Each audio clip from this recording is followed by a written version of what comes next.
কি অবস্থা সবাই কেমন আছেন? আবারও স্বাগতম সবাইকে। কিন্তু আজকের বিষয়টা একদম আলাদা। এই বাজারে 20 টাকার বার্গার, তাও আবার এত বড় সাইজের চিকেন বার্গার, মশলাওয়ালা এবং সব। এটা হচ্ছে সে আস্ত মোমার বিখ্যাত বার্গার। কম দামের বার্গার খুঁজতে খুঁজতে চলে গেছিলাম দর্টনার 20 টাকার বার্গারের সঙ্গে। তার সাথে অন্যান্য খাবারগুলো কেমন দেখতে সেগুলো দেখানো হবে এই ভিডিওতে। আর এখানে চপ বানানো হচ্ছে। সন্ধ্যার পরে এসে স্ট্রিট ফুডের দোকানগুলো খুব জমজমাট হয়। এখানে পরিবেশটা মোটামুটি ভালো। এই বার্গারের মধ্যে একটা গরম রুটি, একটা চপ, শসা, সস দিবে। টাকার মানুষের বার্গারের মানটা তুলনায় ভালো। আর যেখানে স্ট্রিট ফুড সেখানে আমি আছি। এত কর্মব্যস্ততা বেড়ে যায় সন্ধ্যার পরে এসব দোকানে, বলাই বাহুল্য। আপনি বিকালের দিকে গেলে এখানে মোটামুটি ভালো করে দিতে পারেন, কিন্তু সন্ধ্যার দিকে গেলে ইনি মনে করেন প্রচুর ব্যস্ত থাকবেন। দেখতে তো পাচ্ছেন এখানে কাজের এতটা। ওনার একটা বিশেষত্ব হচ্ছে রুটিগুলো নিয়ে ওই গরম তাওয়ার উপরে দেবে, যেটা খেতে আরও সুন্দর করবে। কারণ গরম গরম রুটি খাওয়ার মজা না, কারণ সেটা খুব মচমচে করে।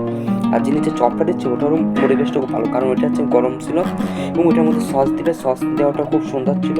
কারণ ওইটা একটা সব কিছু একটা কনফিগারেশন মিলন একটা চপ বানাচ্ছে।